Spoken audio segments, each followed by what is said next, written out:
text message na tumanggap talaga ng kickback si Marcos. Naku po, lumalabas ngayong araw na to, tsaka ng mga nakaraang araw.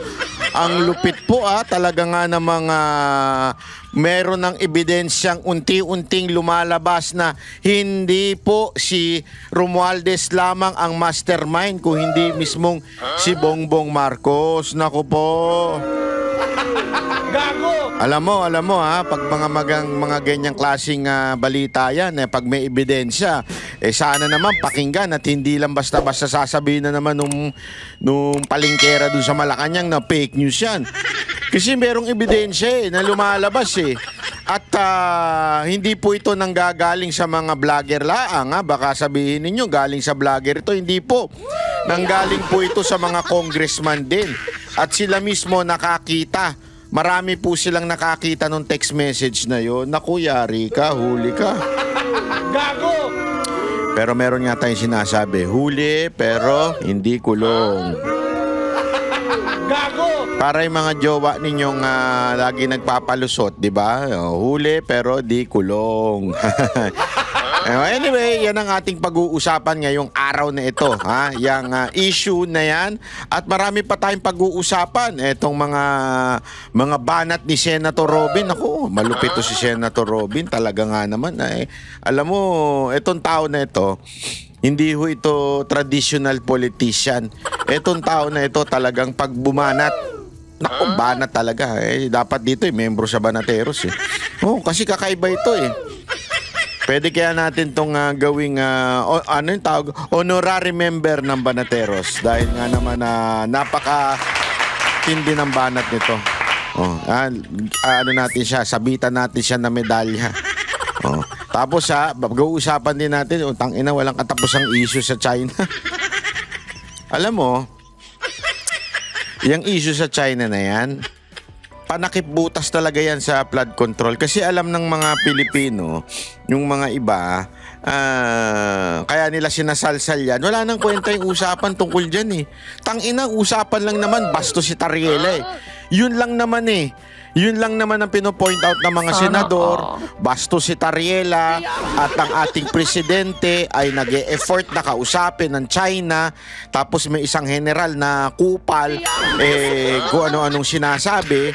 Sinasabi lang naman ng mga senador, tumahimik ka na. Hindi naman ikaw ang spokesperson ng DFA Hindi naman ikaw ang spokesperson ni Marcos pagdating sa foreign policy. Alam mo, yan ang trabaho ng DFA di ba? Bilang parang siya yung spokesperson nung chief architect ng foreign policy. Ibig sabihin, yung presidente, kung gusto niyang yung legwork, ika nga, o yung mga statement, di ba? DFA yan. Di ba? Etong DFA, yan ang kanilang trabaho. Talagang siguraduhin merong sinusunod na diplomasya sa pakikipag-usap. Itong kupal na si Tariela, bida-bida, nagmamagaling. Alam mo, sa totoo lang, ikaw Tariela, makinig ka sa akin Ang asikasuhin mo daw, sabi ni Sas, yung tito mo ba yun na congressman? Kasi balita, may mga flood control daw doon. Bali-balita lang naman po yan. Alleged po yan. Yan po ina-allege po ng ilan. At isa na hong nagbanggit po niyan ay si Sas. Sagutin mo na lang. Baka sabihin ng iba, Sandali, banat bay. Ano naman ang kinaugnayan ni Tarantadong Tariela dito sa tito niya? O yung issue ng korupsyon sa flood control. Ano naman ang kanyang hindi naman niya yan sakop ng kanyang job description. Aba, may punto kayo dyan. May punto kayo. Hindi nga sakop yan ni Tariela. At hindi rin sakop ni Tariela ang maging spokesperson ng DFA. Gago! Parehong hindi niya sakop, so dapat manahimik na lang siya. Yun ang totoo doon. Pinakikialaman niya pa naano siya ngayon, natablado siya ni Sas ngayon na sinasabing, wag mo nang pakialaman. Hindi mo nga pinakikialaman to Hindi ka nga nangingialam dito sa issue ng flood control ng ng uncle mo na congressman. Wag mo nang pakialaman din yung hindi mo trabaho. Security guard ka sa tubig. Ikaw ang boss. OIC ka. Ikaw yung tagapagsalita, OIC, na security guard sa tubig. Hindi ibig sabihin ikaw na may-ari niyan, animal ka. Oo. At the same time, kung ano gusto nung may-ari, meron silang admin. Nagigets mo? Halimbawa sa mall o di kaya sa condominium, merong admin. At merong doon, pinaka-boss, yung parang pinaka-manager, admin. Diba? Yung pinaka-director, kung ano man ang tawag dyan. Naandun yung sa admin. Ikaw, hindi ka admin. Security ka. Hindi ko naman sinasabing mababa ang kanyang katungkulan o kanyang papel. Hindi, mahalaga din. Mahalaga ang lahat ng Coast Guard. Maganda ang kanilang trabaho. Kaya lang, eto si Tariela, lumalagpas. Para bagang security guard ng mall, mas magaling pa dun sa admin. Mas magaling pa dun sa manager doon sa admin. Security guard siya, dapat inaasikaso niya yung kanilang nasasakop. Di ba? Which is securing. Tapos magre-report nga yan doon sa admin. Boss nga nila yung admin. So ibig sabihin, ganun din dyan. Hindi ikaw ang tagapagsalita ng DFA unless inatasan ka. Pakita ka nga ng appointment. Hindi, lahat naman niya may appointment letter. Hindi. As a matter of fact, sinabi nga ni Cayetano, di ba, na dapat maghinay-hinay lang. Di ba? Ang mga nagsasalitang opisyal pagdating dyan sa issue na yan. Kasi pinaiiral ang diplomatic approach. Ika nga. Yun ang pinaiiral. Ikaw, wala ka barumbado ka bastos ka So, hayaan mo na lang yung mga nakakataas. Huwag ka magpiling. Kung gusto mo, tumakbo ka na lang senador. Pilingero ka Magsama-sama kayo nila Ontiveros. O, tumakbo kang congressman. Magsama-sama kayo ng mga epal na si Dilima, si Jokno. O, di ba? Gago! Hindi naman, hindi, alam mo, eto kasi merong sinasabi. Kasi yan yung pino-point out ni Cayetano Parang sinasabi niya, bilang lehislatibo o legislative branch, yung branches of government, equal nga yan. Tama kayo dyan, equal yan. Executive, yun yung presidente at saka yung lahat ng departamento ng ating gobyerno na nag-e-execute ng batas. Legislative, yung gumagawa ng batas. Okay? At the same time, yung judicial, nag-i-interpret ng batas. At ang Supreme Court, ang final arbiter. Siya ang final decision. May kanya-kanya kayong trabaho. Although you are co-equal, you have your own job description. So anong ibig sabihin nun? Pagdating sa external na pakikipag-usap, external na pakikipagrelasyon sa ibang bansa, ang legislative, labas na yan dyan. Ang legislative, ang trabaho ninyo, gumawa kayo ng batas para sa Pilipinas, hindi para sa ibang bansa, hindi para sa pakikipag-relate natin sa ibang bansa. Nasa konstitusyon na yan Nasa konstitusyon na yan na inaatasan ng konstitusyon that the president is the chief architect of foreign policy. Malinaw na. Malinaw na yan sa ating konstitusyon. Meaning, wala nang iba pwedeng makisawsaw. Putang inang mga senator to, nakikisawsaw.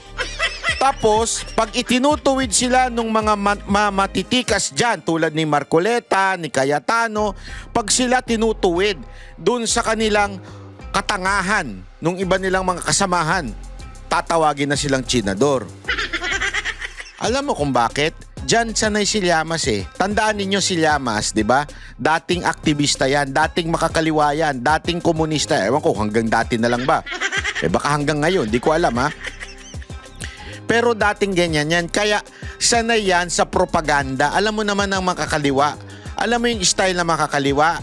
Yung magdadrama, magdadala ng impeachment na may dala-dala pang trolley. Yung mga ganyang yung maglalakad. Pukin ang inang yan. Ba't di nyo nalang dalhin? Hindi na yung, dyan kayo media, dyan lang kayo. Sabay-sabay kaming lalabas, hawak-hawak yon, may drama. Alam mo, sanay yung mga terorista dyan. Yung mga makakaliwa, sanay dyan. Oo, yung ganyang klaseng drama. Kaya itong si Llamas, commentator, sumulat siya ng tsinador, di ba? Yan yung mga style ng mga makakaliwa at mga terorista. Yung drama, kailangan merong name calling, chinador. Oo, di ba? Sanay sila sa ganyan. Ito namang media, alam naman natin, ang media, left-leaning ang media sa Pilipinas eh. Actually, di ba, kung maaalala nyo, yung in-interview namin dati sa una naming programa, dun sa Tambayan, dun sa DWIC, na interview namin dun yung mga propagandistang nagbalik loob na sa gobyerno. Ang talagang sinabi nila on radio and on us, the first target of this left-leaning terrorist group yung media. Diyan sila unang nagpapasok ng mga kaalyado nila. Bakit kanyo? Kasi sabi nila, importante na kung sino yung mauna sa impormasyon, yun ang tatatak sa isip ng tao.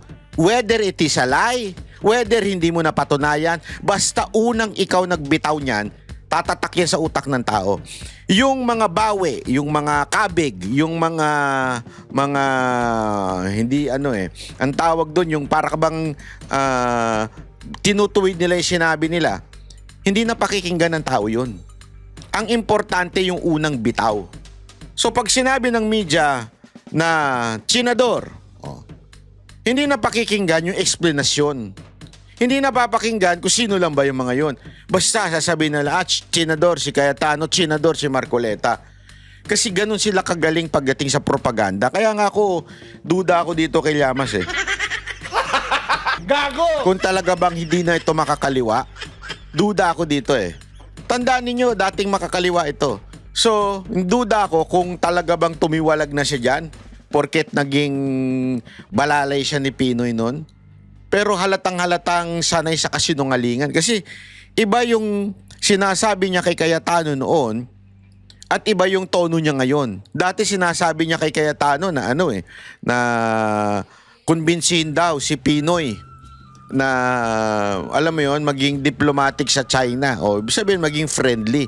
Pero ngayon sobrang anti-China na. Alam mo, isa lang hinala ko dito eh. Sabi nga nung iba, gawain ng mga CIA ito eh. Alam nyo, ang CIA, kung pag-aaralan nyo yan, hindi po ito yung kwentong bororot ha.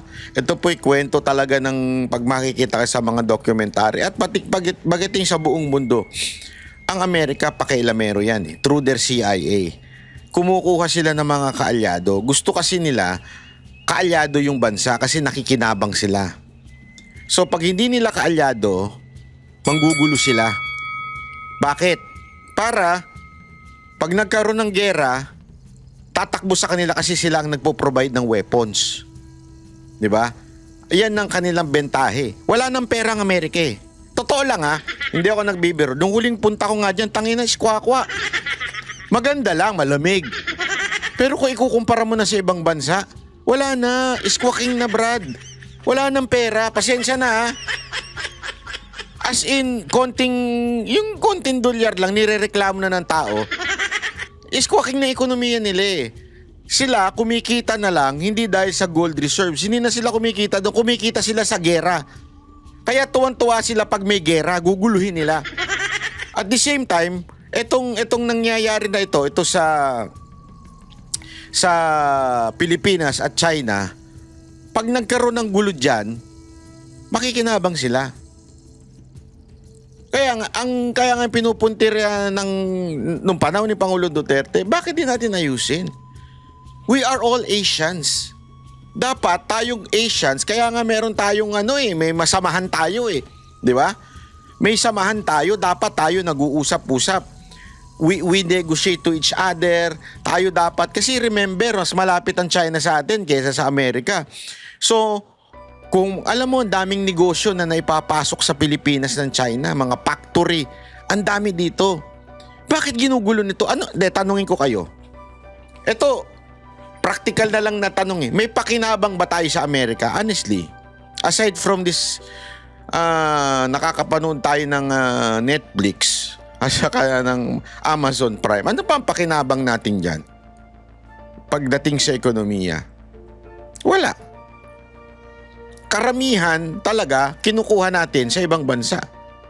Kumukuha pa nga tayo sa Vietnam, sa Indonesia, ng mga produkto sa China, sa Japan. Yan tayo nakikinabang eh. 'Di ba? Diyan tayo nakikinabang ng negosyo. Yung mga kumpanyang galing sa Amerika, bagsak. 'Di ba? So, anong ibig ko sabihin? Bakit natin inaaway? Bakit tayo sumasawsaw? Kaya nga, honestly, alam nyo naman, ever since kayo nagpabudol kay Marcos, hindi ako nagpabudol. Nanindigan kami kahit galit na galit kayo. Gusto nyo kami saktang banateros. Bakit? Hindi nyo kami nakuha eh. Yun ang totoo. Di ba? Kaya nga kami solid eh. Solid kami hanggang ngayon. Bakit? Hindi kami nag-BBM. Walang nag-BBM sa amin. Si Jack lang ang nag-BBM sa amin, pero huli na yun. Siya ang huling pumasok sa BBM. Huling pumasok sa Banateros. Siya lang ang nag-BBM sa amin. Pero kaya namin siya kinuha ngayon kasi hindi na siya BBM. Pero wala sa amin nung time na yon na membro. Kami yun, 5 kami nun eh. Una, nagsimula sa 5 yan eh. Lahat kami solid, hindi kami bumitaw kay Pangulong Duterte. So ano ibig ko lang sabihin? Simpleng-simple lang eh. Alam nyo, mga kababayan, itong nangyayari sa atin sa awayan ng China at saka ng Amerika, hindi kasi naiintindihan ng iba. Tayo, enjoy na enjoy tayo. Pro-America tayo kasi gusto nyong tumangos yung mga lintik nyong ilong. Di ba? Dahil gusto nyong pumuti. Di ba? Ganun eh. Yan naman talaga reason eh. Di ba? Tuwan-tuwa tayo pag kami Amerikano kasi ang connotation natin pagka Chinese, rude yan. Yan yung dumudura-dura. Yan.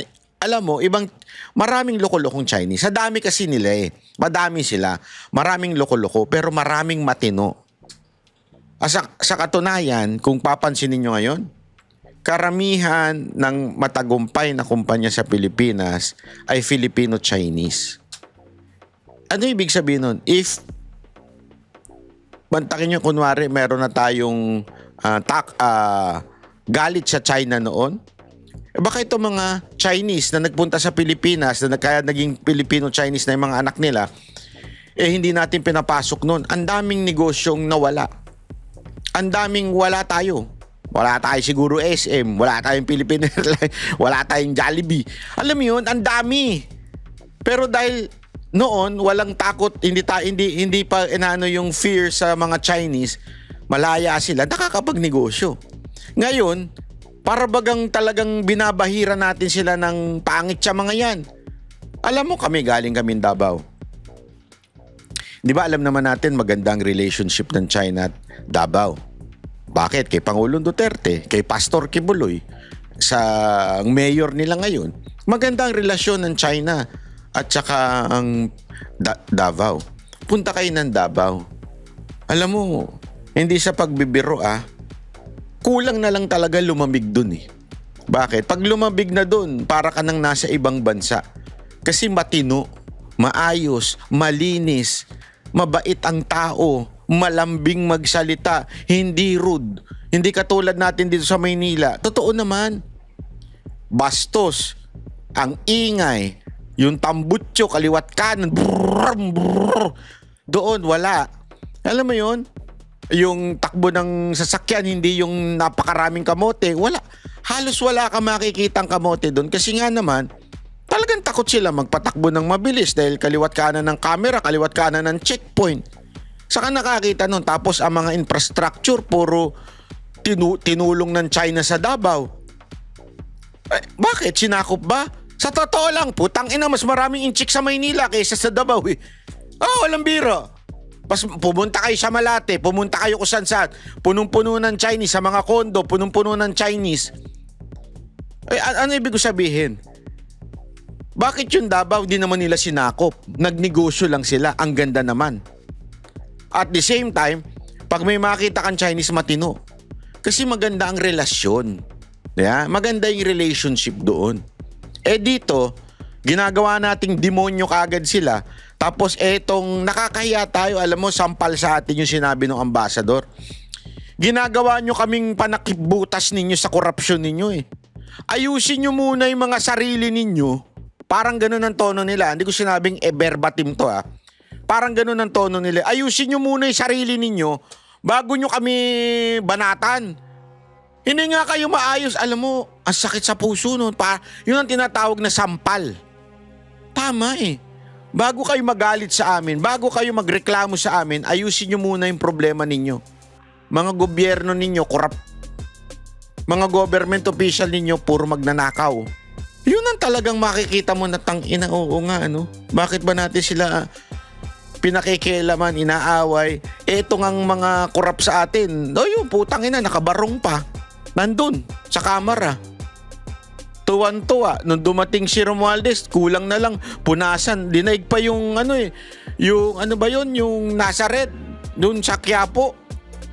Di ba?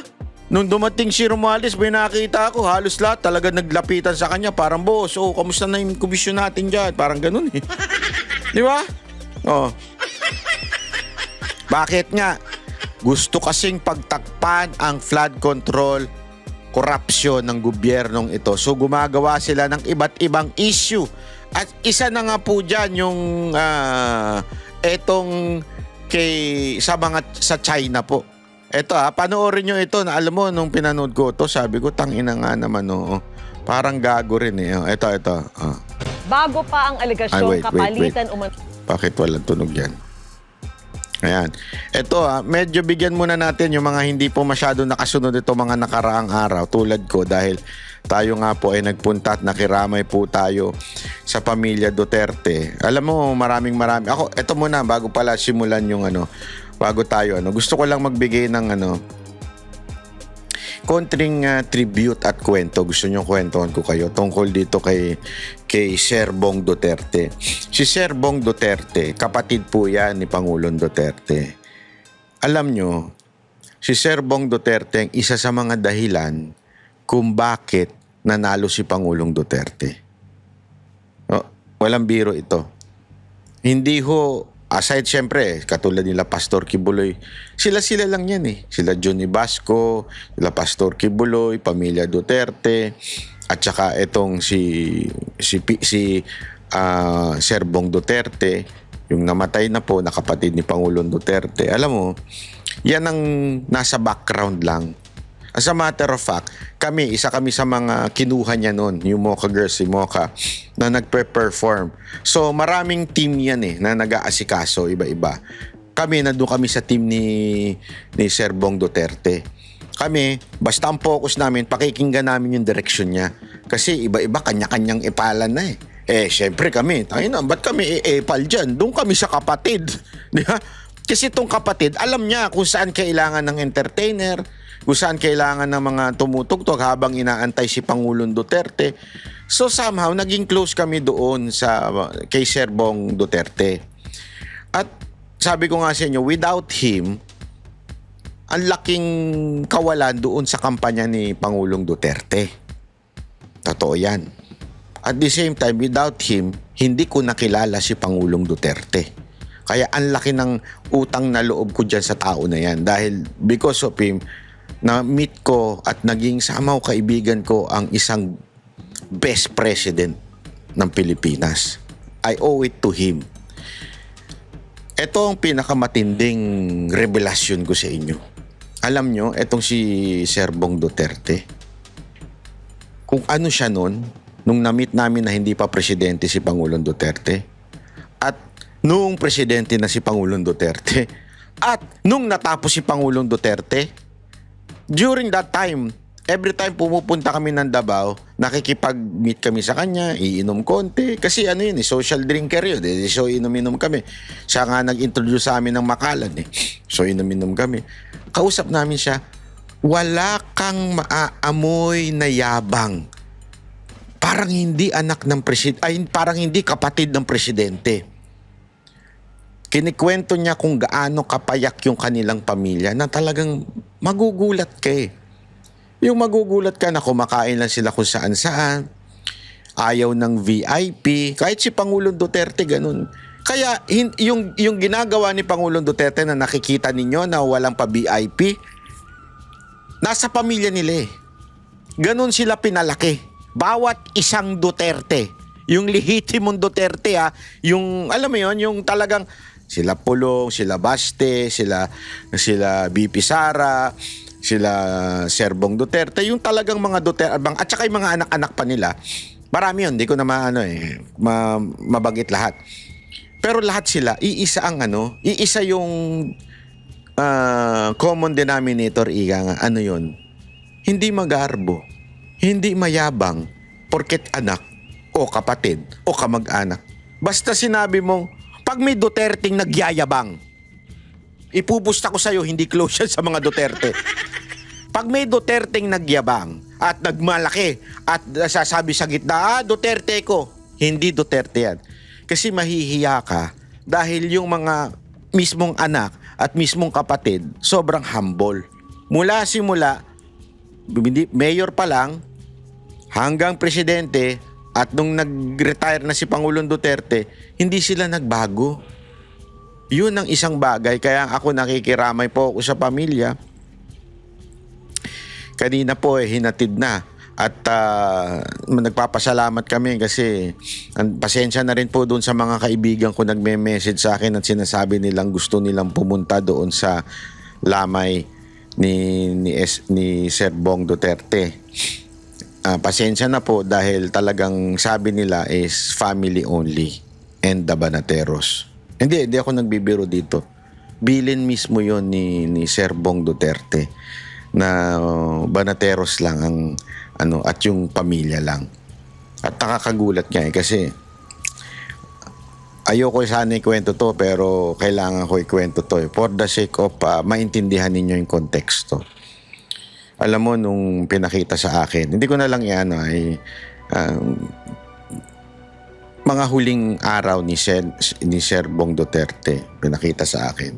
Alam mo yung ginagawa niya, pinanunood niya yung video natin. Na nga ako dun. Sa totoo lang, naiyak ako dun. Kasi if I only know that he is watching. Although sinabi naman na sa akin ng asawa niya na araw-araw talaga silang nanonood. Ano yan? Lahat yan. Kasi hindi lang ako. Pati sila Boss Dada, si J.G. Bar. Alam niya, kabisado niya nga eh. Alam niya nga yung mga style. Alam mo, advisor namin yan eh. Sasabihin sa amin, ganito dapat sasabihin niya, huwag kayo masyadong mahabang. Hindi advisor yung opinion Hindi niya kami na-advisor sa opinion. Ina-advisor lang niya kami bilang isang manunood. Sinabihan niya si I think it was J. Guevara or someone. Sinabi niya, wag masyadong mahaba yung play ng news. Kasi pag masyadong mahaba yung play ng news, gusto namin kayong marinig as a viewer, hindi yung news. Yung mga ganun bang advice na binibigay niya sa amin. At nung kinuwento nga at pinakita sa akin yung video na huling sandali ni Sir Bong Duterte, pinanonood niya po yung video ko. Yung video ko pa nga na nasa sasakyan ako nandun ako gumawa ng video. Sabi ko, kaya every video counts sa akin. Yun yung na-realize ko Every video counts.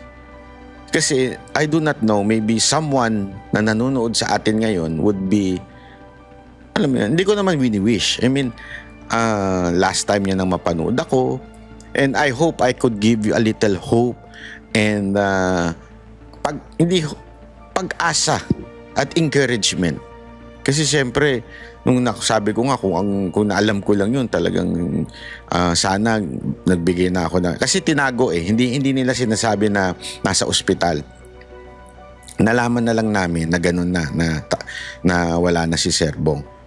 Pero let's pray for the family. Let's pray for kasi alam nyo kung bakit.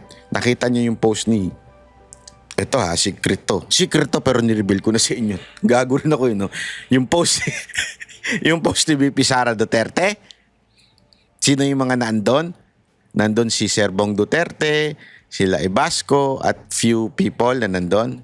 Tapos sinabi niya na we surely gonna miss you kasi nung ginabayan mo kami nung kampanya noong 2016, 2022 and 2028. Binanggit niya yun. So sabi ko nga, yun ay matinding pahiwatig. At the same time, for us who really support the Duterte, let's stop fucking listening to other vloggers na walang ginawa ko hindi mag-awayan at gumawa ng chismis. Hello? Ulitin ko. Marami po kasing vloggers ngayon, ginagamit lang ang pangalan ng Duterte. Maraming mga vloggers ngayon nagchichismis lang for the content and views para kumita sila, but not really for the Duterte. And I was so happy na narinig ko mismo yon sa kanila na talagang sila daw ay talagang legit banateros. Talagang ano sila. Sabi ko rin naman sa kanila, ang banateros, basta kami sa pamilya. Pamilya Duterte lang ang aming pakikinggan. Darating kasi ang panahon. Sinasabi ko na sa inyo to, mark my word. Sinasabi ko sa inyo, marami ang maglalaglag kay Vice President Sara Duterte. Marami ang maglalaglag kay Pangulong Duterte dahil wala na siya. Nasa dahig na siya. Hindi na siya active sa politika. At kahit baka balik man siya, hindi na siya magiging active dahil sa old age niya. Hindi na rin siya masyadong sa memory niya. So marami na nanlaglag na hindi nyo pa alam pero nanlaglag na kay Pangulong Duterte. Hindi ko na lang papangalanan dito yan. Pero read between the lines. Marami ng dating quote-unquote na pro-Duterte pero pag hindi na kayo kaharap, hindi sila pro-Duterte kasi iniisip nila wala na si Pangulong Duterte. Tapos si Vice President Sara Duterte talaga namang iba mag-isip. Talagang ayaw niya sa manggagamit kasi nadala na rin siya 'di ba? Kaya nga sabi ko din sa kanila, assurance ko sa pamilya Duterte, basta ang banateros Duterte lang. Duterte lang kami. Hindi kami saside sa kahit sinong putang inang vlogger na ginagamit lang ang pangalan ninyo. Gusto lang kumita, gusto lang mag-chismis dahil lang alam nila magiging presidente si VP Sara Duterte kaya pilit na dumidikit at the same time pinagkakaperahan. Kaya ang banateros, Duterte lang. At yan, sinasabi ko hindi para magyabang ha. Sinasabi ko sa inyo to para sabihin sa inyo mga kababayan ko. Kayo rin na naniniwala sa prinsipyo pamamahala ni Pangulong Duterte, Duterte lang tayo. Stop listening to mga user-friendly, mga manggagamit na mga vloggers. Maniwala kayo, marami dyan. Kung chismoso lang ako Kung gusto nyo malaman, tanongin si Boss Dada. Yan, chismoso yan. O, tuloy natin to ha. Panoorin na natin to. Simula tayo. Bago pa ang aligasyong kapalitan umano siya ng text message ng Pangulo ukol sa kickback sa flood control projects, binanggit na rin si dating Undersecretary Adrian Bersamin ni dating Congressman Zaldi Co. Si Bersamin umano ang nagkumpirma kay Co na utos ng Pangulo na magsingit ng 100 billion pesos sa 2025 budget. Nakatutok si Ivan Mayrina. Muling lumutang ang pangalan ni dating Undersecretary Adrian Bersamin, apo sa pamangkin ni dating Executive Secretary Lucas Bersamin, sa usapin ng pagkakasagot umano ng Pangulo sa katiwalian. Pagbubunyag ni ACT Teachers Party List Representative Antonio Tino, nakita umano niya ang record sa palitan ng mensahe sa pagitan ng Pangulo at ng nakababatang Bersamin sa pagitan ng December 2024 at July 2025. Batay umano rito, tumanggap ang Pangulo ng kickback mula sa mga maanomalyang flood control project. Agosto ng 2023 na magsilbi sa Governing Board ng Manila International Airport Authority o MIAA si Assistant Secretary Adrian Bersamin. July 2025, nang italaga siya bilang Undersecretary at Hepe ng Presidential Legislative Liaison Office o PLLO. Alam mo, dito ka magtataka. Dito mo makukonfirm na itong si Soto at itong si Lacson, tuta talaga ni Marcos yan. Binanggit na yan ilang beses. Yang pangalan ni Yusek Bersamin. Anong ginawa ni Lacson? Wala. Hindi man lang pinatawag. Hindi man lang, alam mo yon, again, let's give the benefit of the doubt dito sa tao na ito. To be fair. Okay, let's give the benefit of the doubt sa tao na ito. Pero ilang beses nang binanggit yan. Tang ina, Lacson, ba't hindi mo ipatawag yan sa Blue Ribbon? Ang dami mong pinapatawag na walang kwenta. Nakatakip pa mga lintik na muka. Eto, lantarang binabanggit ng paulit-ulit, ayaw mong ipatawag. Halatang pinagtatakpan ninyo si Marcos. Ilang araw lang yan bago ang ika-4 na State of the Nation address ng Pangulo Mahiya naman kayo. Gayak rin. na nagpagulong sa investigasyon sa flood control scandal. Pero sa kainitan ng issue, idinawit ni dating Congressman Zaldico sa isang video si Noy Yusek Bersamin na siya umano nagkumpirma sa kanya ng utos umano ng Pangulo na magsingit ng 100 billion pesos sa 2025 budget. Agoy! Nagbigay pa nga umano si Bersamin ng listahan ng mga proyekto na galing umano mismo sa Pangulo. Pero ayon kay Senador Panfilo Lacson, base naman anya sa salaysay sa kanya ni DPWH Undersecretary Roberto Bernardo, ginamit lang ang pangalan ng Pangulo rito. Yon. Si Undersecretary Yun Bersamin. na lang ang palusot niya eh. Hindi, sinabi naman ginamit lang yung pangalan. Diba? O ba't ka naniwala? Diba? Kahit sinong matinong investigador, may utak na investigador, hindi porket sinabi nito, ginamit lang yung pangalan ko. Eto, inano. Si Revilla nga binanggit ni Bernardo. Inakusahan ni Bernardo. Ano ginagawa ninyo? Kinundi na ninyo porket nilaglag yan. Porket yung mga anak hindi bumoto for impeachment ni VP Sara. Nilaglag ninyo. Tapos, isipin nyo hindi nyo nga inimbitahan, hindi nyo inimbestigahan, pero nandun sa draft resolution ninyo, napakasuhan. Ito, binanggit ng ilang beses. Tapos, sinabi lang, hindi kasali yan. Hindi, ginamit lang yung pangalan ni Marcos. Ba't hindi nyo pinatawag? Sana man lang tinanong ninyo, inimbestigahan ninyo kung nagsisinungaling o hindi. To be fair, hindi yung kung ano is pasok dun sa kwento ninyo, yun lang ang iimbitahan ninyo. Yun lang ang akusahan ninyo, yung pasok lang sa kwento ninyo. Pero yung madadamay na si Romualdez, madadamay na si Bongbong Marcos, ayaw nyo nang imbitahan. Anong katarantaduhan niyan, Lacson? At si Education Undersecretary mo ko Trijib Olivar lang daw ang nakinabang dito. Muli naming hininga ng pahayag si Undersecretary Adrian Bersamin sa pamamagitan ni dating Executive Secretary Lucas Bersamin. Ayan nga naglahong parang parang bula hindi nyo inimbitahan. Yung tatlong nag-resign na sekretary na binanggit, bakit hindi nyo inimbitahan?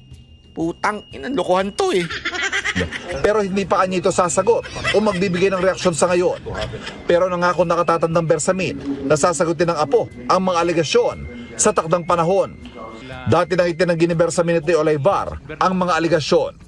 Para sa GMA Integrated News, Ivan Mayrina, nakatutok, 24 oras. Di ba?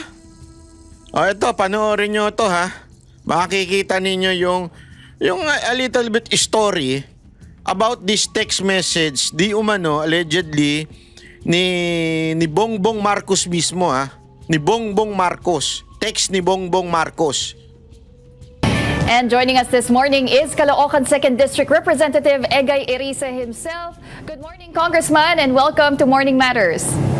Morning. Okay, Congressman, marami po tayong pag-uusapan this morning, but let's start with the supposed text messages between President Marcos and former Yusek Adrian Bersamin. You said, Kong, na nakita nyo ito personally, but tell us what exactly did you see in these documents and how convincing were they for you? Well, there were exchanges of text messages between the allegedly from the cell phone number of the president. Merong pinakitang number, smart, 0918. Hindi ko na lang matandaan kung ano yung mga kasunod na numbers. At yung isang number din daw na according to Congressman Leguiste from the cell phone of Yusek Adrian Bersamin. So pinakita sa amin yung buo, medyo detalyado, which includes also text messages na hindi lang tungkol sa dito sa almost 8 billion, kundi meron ding mga ibang text messages tungkol sa ibang matters. But could you confirm, Congressman, that this number is actually the President's cell phone number since yung nakita nyo lang po ay parang 0918? Hindi ko alam. Number nga yung Presidente. Sasabi ko lang, medyo detailed talaga yung conversation between those two numbers. And according to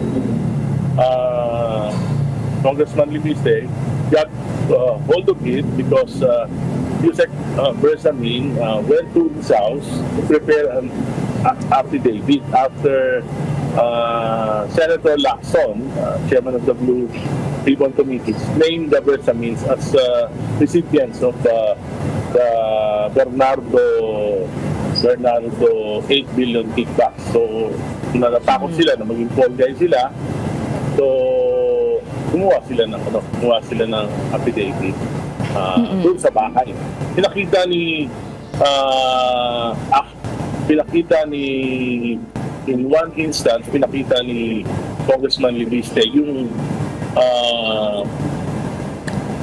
TV footage nung pagdating ni Yusek Bersamin sa kanyang bahay sa Taal, Batangas. And I remember that Representative Tino also mentioned that there was even a supposed text message, Congressman, nung 2 billion peso delivery sa Nara residence. Is this the same address? Pak! Patay ka doon. Nara residence. Pang social yun. Pang Lashalenian yan. Tsaka Chinean. Nara residence. Na tinutukoy din ni former Congressman Zaldico where he delivered sa bahay umano ng presidente doon sa Forbes Park na Nara Street din. Wala namang banggit na gano'n kasi Nara lang, nakalagay Nara. Okay. Parang ang instruction allegedly ng presidente ay to bring the 2 billion Nara. Yun lang, parang Nara. Then may binanggit na pangalan, hindi ko na matandaan. So, medyo detalyado talaga. Kaya nga sabi ko na nalulungkot ako dahil pinatay kagad ng Committee on Justice yung impeachment complaint against the President. Samantalang Ayan, isa pa yan. Maano sana eh. Maki-question sana, mahuhukay na eh. May imbestigahan na, pinatay nila yung impeachment complaint. sa Rule 3, Section 5, yung aming impeachment rules, yung determination ng sufficiency in substance, dapat simple lang. Kung may allegations o recital of facts, tapos kung may nexus ito dun sa isang impeachment offense. Meron naman, kaya lang pinatay kagad. So hindi nagkaroon ng pagkakataon na may presenta ng Makabayan Black yung kanilang ebidensya at hindi rin nagkaroon ng pagkakataon para madepensahan ng ating Pangulo. This effect is called But in other words, Congressman, personally, would you say na kayo po ay convinced that these screenshots and ledgers and materials are legitimate at it's highly improbable that they were falsified? And do you think Congressman Levista can actually vouch for the authenticity of these documents, or would it still need further verification? Well, kailangan talaga i-verify pero masyadong detailed yung conversation. At ang sabi sa akin ni Kong Libiste, marami pa hindi pinakita sa akin. And it was shown not only to me, but not only to Congressman Pino, but three other congressmen. In the interest of transparency, Kong, are you willing to publicly release these screenshots, or do you even have a copy po? No. Congressman Libiste didn't give us a copy. Actually, we are asking him to give us a copy. Pero marami siyang Alam mo, minsan talaga nagugulan ako dito kay Libiste. Sorry ha. Pasensya na. Alam ko magaling siya. Minsan tumatayo siya. Siya na nga lang yung tumatayo. Tsaka itong si Barsaga. Pero minsan ang gulo-gulo kasi. Alam mo kaya nakakabwisit at nabibwisit yung ibang tao. Honestly I'm speaking outside. Okay? Ibig sabihin, I'm speaking not kung ako ay hindi Duterte supporter, kung hindi ako anti-Marcos. Ang gulo-gulo niya kasi. Minsan may sasabihin siya, unti-unti pa. Pwede ba, diretsuin mo na lang? Ano ba talaga? Ano yung mga ebidensya mo? Kasi nag-aantay daw sa proper time. Nagpunta ka na ng Senado nung one time Ba't di mo pa binurgal lahat doon? O kung ayaw man nila, magpa-press con ka, isa-isahin mo. Eto, ang ebidensya, ganito. Nasa sa inyo na, taong bayan, gagalaw ba kayo, kikilos ba kayo, eto na. Hindi yung unti-unti, bukas may iba na naman, may bago na naman. Sa susunod na araw, sasabihin mo, pinabakasyon ka. Kinausap ka ng nanay mo. Lagi na lang ganun Sorry I'm not against you. Okay? Suportado kita sa mga panawagan mo dyan. Pero wag mo nang inuunti-unti kasi yung drama minsan nakakabwisit yan Sa totoo lang, nakakabwisit na. Tuloy. Mga doubts, marami siyang sabi ko nga sa kanya, you have to take the risk. Kung naniniwala ka dyan, mali yung ginawa, dapat you have to take the risk. Yun ang patok sa kanya. Kong, what do you know about Undersecretary Adrian Bersamin? How heavily involved is he in these alleged kickbacks, itong mga SOPs? I know his name has already been floated in the hearings doon sa flood control investigation. Pero what do you know about Yusek Bersamin? Wala, hindi ko naman siya. Na-meet ko siya siguro once or twice. Pero alam mo, ang problema kasi, yung investigation mismo ng gobyerno, laging humihinto. For example, ICI, di ba, nakita naman natin, walang pinuntahan. Dahil nagre-resign, hindi napondohan, hindi nabigyan ng mga staff, hindi na suporta ng gobyerno. So, hindi nakapag-imbestiga hanggang mag-resign na yung dalawa. So, yung resignation is, I think, is a form of protest because kung meron lang silang, kung nasuportahan sila, hindi siguro sila magre-resign. Then, suddenly, yung committee on, the Blue Ribbon Committee of Senator Lacson, diba, pinanggit niya si Dumao Bersamin, pero hindi niya pinatawad. Pagkatapos hindi niya na binanggit. Pero sinabi niya, hindi nakarating kay Presidente yung 8 billion, nagpanggap lang ang mga Bersamin, sila ang nakinabang. After that, hininto niya na investigation. So, yun na nga Pagka talaga.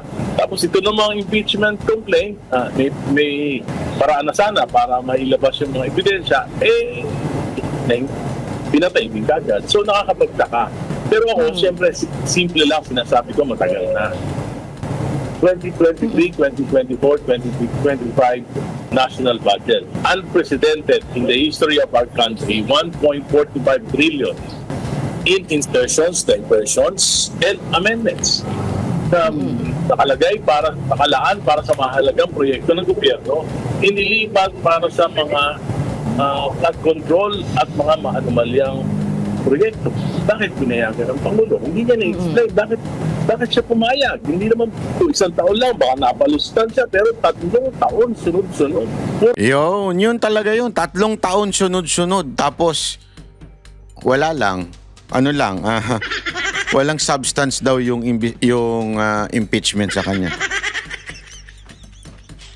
Alam mo, yung mga akusasyon ng mga ilang pinklawan at dilawan at mga loyalistang tanso na sinasabi nila, dapat talaga ma-impeach na yan si VP Sara Duterte para panagutin at sagutin niya mga katanungan. Ang ina, sinagot na ng paulit-ulit, kowa na nga sumagot etong si Marcos, sagutin niya rin bakit niya pinirmahan 3 beses sunod-sunod ang mga corrupt budget, mga insertion, allocation, bakit niya pinirmahan? Yan ang dapat niya sagutin. 'Di ba? Kung wala talaga siyang involvement sa allocation, sa insertion, dapat niyang sagutin yan. Tapos ibabaling nila sa ibang tao. Eto nga, tingnan ninyo yung ginawa dito. Binaboy na naman itong kay Rebilla. Papakita ko sa inyo kung paano nila ginagago yung issue kay Rebilla. Mantakin mo una, 4 sila sa kaso, biglang siya na lang mag-isa. Di ba? Para magkaroon ng laman nung una, 4 pa daw sila. Ngayon, tinanggal na yung iba. Alam mo yun, ang gago Naghain ng counter affidavit si dating Senador Bong Revilla nang humarap sa preliminary investigation para sa reklamong plunder kaugnay sa anomalyang flood control project. Pero ikinagulat ng kampo ng dating senador na siya na lang ang natirang respondent dahil naging witness na ang iba. ang sagot ng Justice Department sa pagtutok ni Sandra. Halatang halata eh. Kung talagang gusto ninyong panagutin, kung talagang totoong pananagutin ninyo ang mga nagkasala, di umano. Bakit di nyo kinasuhan? Ngayon, gagawin nyo na silang witness para lang yung isang tao madiin. So, it's not really for anti-corruption crusade, but it's really mission to destroy Revilla. Yun lang yun eh. It's not really for anti-corruption. It's destroying the name of Revilla. Aldo. Nagtipon sa labas ng Department of Justice ang mga taga-suporta ni dating Senador Bong Revilla sa kanyang pagdalo Legit yan. Mga organic yan. sa preliminary investigation para sa kinakaharap niyang reklamong plunder. Kaugnay ito ng maanumalya umanong flood control projects. Nagbigay ng maikling pahayag si Revilla pagkatapos dumalo. Hindi ko alam kung paano nakakatulog yung mga nag-akusa sa akin. May mensahe din siya sa kanyang mga taga-suporta. Salamat sa yung pagdarasal para sa akin. Sa ilalim ng Republic Act 7080, ang isang public officer, mag-isa man o nakipagsabwatan, ay maaring maharap sa plunder kung nagkamal siya ng hindi bababa sa 75 million pesos na ill-gotten wealth o nakaw na yaman sa pamamagitan ng kombinasyon o serye ng lantaran o criminal acts. Ang plunder o pandarambong sa kaban ng bayan ay may parusang habang buhay na pagkabilanggo at habang buhay na disqualification sa pagkakaluklok sa opisina ng gobyerno. Kapwa respondent ni Revilla sa reklamo, sina dating DPWH District Engineer Henry Alcantara, dating DPWH Undersecretary Roberto Bernardo, dating DPWH Engineer Gerard Opolencia, at iba pang hindi nakikilalang personalidad. Pero nagulat daw ang kampo ni Revilla na siya na lang ang natirang respondent sa plunder complaint Halata, dahil naging witness na ang iba pang pinangalanan sa reklamo. Nung magpa-file na ng counter affidavit, nagulat na lang kami na yung tatlo, si Mr. Alcantara, Mr. Opolencia, saka si Yusek Bernardo, nag-manifest na hindi na sila sasagot kasi discharge sila sa Witness Protection Program. So nakakapagtaka, 4 yung kinasuhan, tapos biglang 3 witness protection.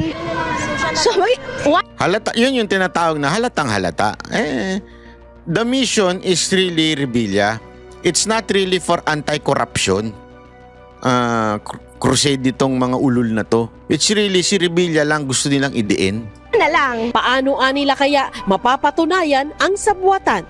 Para madamay siya, kailangan may conspiracy sa iba. Kasi kung titingnan niyo lang yung mga dokumento at yung asalaysay, hindi masasatisfy yung requisites ng plunder. Walang acts or omissions constituting the crime on the part of Senator Bong. Ayon sa spokesperson, So yun yung sinasabi ng kampo ng Revilla. Di ba yun din yung sinasabi ni Topacio? Hindi pwedeng basta lang tinuro siya. Paano yun kung bigla na lang may anibal dyan na isang kriminal, bigla na lang ituro yung isang tao. Oh, may kasalanan si Jay Guevara. Lakas kumain yan. Halimbawa lang, bigla na lang niya sabihin ganun.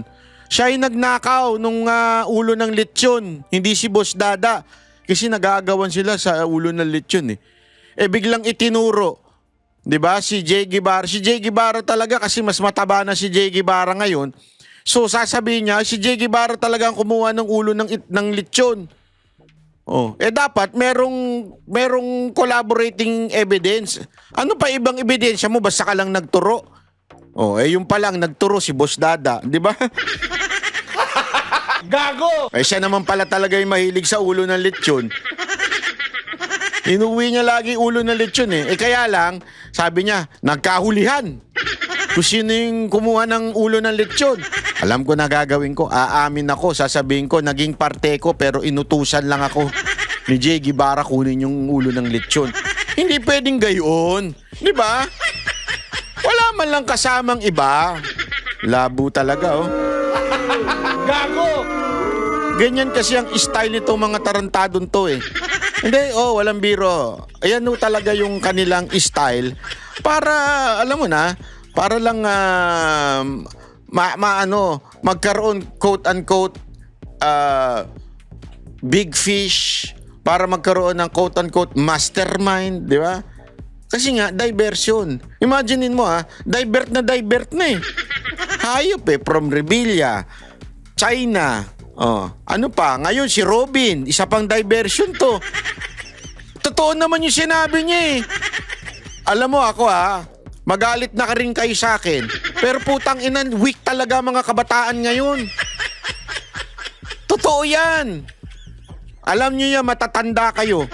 Ako matanda rin ako eh. Di ba? Weak talaga mga kabataan ngayon. Konti na lang. Wala akong purpose sa buhay. Ba't ka umiiyak? Yung ano ko jowa ko. Hindi ako tinex. Nakauwi na siya. Umiyak ka na kagad? Leche ka? Eto kasi tingnan ninyo itong pahayag ni Senator Robin. Hindi. Ito lang, ito. Sana yun nawala. Naku, nawala pa. Hindi, meron yan eh. Ito. Inulan ng batikos ang payag ni Senator Robin Padilla na weak o mahina ang mga kabataan ngayon. Ayon sa grupo... Pahapyawan lang natin to kasi gusto ko to i-discuss sa non-political channel natin na Banat by 360. Hapyaw lang tayo ngayon dito. ng mental health advocate, hindi dapat ikumpara ng senador ang henerasyon nila sa henerasyon ngayon. Nasa frontline ng balitang yan si Mayan Los Baños. Nako, maraming batang magagalit siguro, pero pasensya na kayo. You are weak. Yun. Mahihina raw ngayon ang What do you expect, Senator Robin? We have a weak president. Natural, which is going to have a weak generation. Bagay di ba? Weak president, weak generation. Pag pinagsama mo, yun. Ano gagawin? Candy. Pakyo kayo. Alam niyo yan. Di ba? Kung hindi candy, carts. Kung hindi carts, organic. mga kabataan. Hindi kayo katulad nung panahon namin na hindi kami iyakin. Natuto kami sa kalsada. Natuto kami na wag umupo, umiyak. Sinabi ito ni Senador Robin Padilla bilang chairman ng Senate Committee on Public Information and Mass Media sa pagdinig sa mga panukalang paglimita sa mga kabataan sa paggamit ng social media. Nung panahon namin, hindi uso yung salitang depression. Hindi ko nga alam yun kung ano yung depression. Ngayon, batang maliit, sasabihin, I'm depressed. Magulo. Marami tuloy tumaas ang kilay. Naungkat tuloy ang pag-iyak ng senador sa pagdinig ng Senado noong Abril kaugnay ng pag-aresto ng ICC kay dating Pangulong Rodrigo Duterte. Makinig kayo. Wrong analogy kayo mga tarantadong pumupuna kay Robin na sinasabi nyo, bakit siya umiyak siya noon nung si Pangulong Duterte nakulong? Yung pag-iyak niya, hindi dahil sa sarili niya mga gunggong. Dahil doon sa sinapit ng isang taong kaibigan natin, presidenteng umayo sa bansa natin, kaya siya umiyak. There is nothing wrong in crying, but there is something wrong when you keep on crying dahil sa sarili mo. Mayat-maya ka na lang iyak ng iyak kasi nalulungkot ka, wala kang purpose. Sorry alam mo ako, sabi ko nga sa inyo, inspiring tayo doon sa Banat by 360 natin. Magbibigay tayo ng tip para hindi kayo maging weak. Totoo, magbibigay ako ng tip kung paano maging strong. Kasi talaga yung mga kabataan ngayon, konting bagay, iniiyak. Noon nga, walang perang mga tao, talagang nagjajaryo bote. Ako nga, nagbenta ako ng fishball Kaya alam ko kung saan bumibili na masarap na fishball kasi yung fishball sa grocery, ang pangit doon. Bumili kayo dyan sa may, sa may Teachers Village, sa malapit sa Claret. Meron dyan bilihan ng mga totoong fishball. Doon ko binibili yun. Kasi nga gusto ko magkaroon ng sasakyan. Totoo yan, hindi ako, kaya sabi ko magsisipag ako, bili akong fishball, hindi pa rin ako nakabili sa sasakyan. Nagbanda na lang ako. Hindi, ibig ko lang sabihin? Kasi ngayon, konting nakakita ka lang ng may iPhone 17 Pro Max yung kaibigan mo. Bakit sa mahal ng magulang niya? Ako hindi ako binilhan. Depressed na ako. Gago! Di ba? Walang nagmamahal sa akin kasi wala akong jowa. Gago! Hindi walang nagmamahal sa'yo. Pangit ka lang talaga at masama ugali mo. Gago! Naalala ko tuloy yung...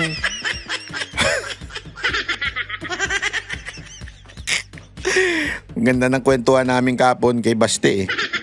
Tawa ng tawa si Baste eh. Kasi nag-iinsultuhan kami. Sabi ba naman ni Nyak? Sabi ni Nyak, alam mo, ako nun, wala akong nyowa. Anong nyowa? Wala akong nyowa nun eh. Kasi tapos nakikipag-away ako, bully kasi ako, binubuli ako. Hindi ako sanay sa babae, wala akong nyowa. Kasi mahirap ako eh. Sabay, di seryoso na, parang iiyak na si Jack nun, sabi. Sabay hirit ako ng, wala kang jowa kasi pangit ka. Hindi dahil mahirap ka. Gago! Kahit yumamang ka. Napagano si Jack eh. Tawa-tawa si Baste. Parang gusto sabi, tama. Biro lang Jack ha. Huwag ka mag-alala, pareho tayo. Nadanasan ko din yan. Sabi ko nun, ba't kaya ako single pa? Hanggang na-realize ko sa sarili ko at humarap ako sa salamin. Kasi nung kabataan ko, ayoko humarap sa salamin. Kasi tuwing humarap ako sa salamin, lagi kong naalala siya na sabi, ba't yung kapatid mo, pogi? Oo, lagi siya sabi, hanggang ngayon nga eh. Yung kapatid mo, pogi. Para bang pinapasimplihan na nilang sa akin na, pogi yung kapatid mo, pangit ka. Alam mo ginawa ko? Ito, walang biro ito ah. Kasi ganun nga eh. Na-challenge ako. Sabi ko, pogi pala siya. Pasasarapin ko yung sarili ko. Kaya pogi siya, masarap ako. Biro lang. Hindi, maraming alam mo yun. Yung kesa na iiyak ka, pangit ko naman. Depressed na ako. Ang pangit ko. Huwag ka ma-depress. Alam mo, si Jack nga, ang ganda ng asawa ngayon eh. Paano nangyari yun? Diba? Ang gwapo ng anak niya, yung mga anak niya, hindi niya kamukha. Ang puputi.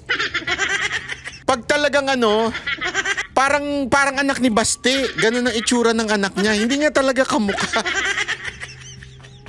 Kaya may pag-asa ka. Kung si Jack na nakakuha ng maganda. Hindi ko alam kung naawa yung asawa niya sa kanya. Hindi. Biro lang Jack ha. Yan gusto ko dito kay Jack kasi hindi siya pikon. Anyway, pag-uusap